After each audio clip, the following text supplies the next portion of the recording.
North Mymms Park, situated near Hatfield and St Albans, showcases Jacobean architecture with interiors housing a remarkable tapestry collection gathered by the Burns family.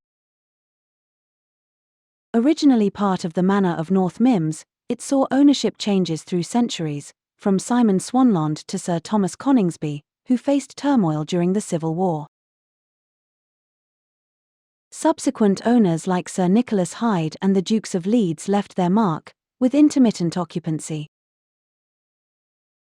Various alterations and additions, including by the Burns family in the 19th and 20th centuries, transformed the estate, preserving its historic charm while adapting to modern needs. The venue is currently being used for weddings and functions.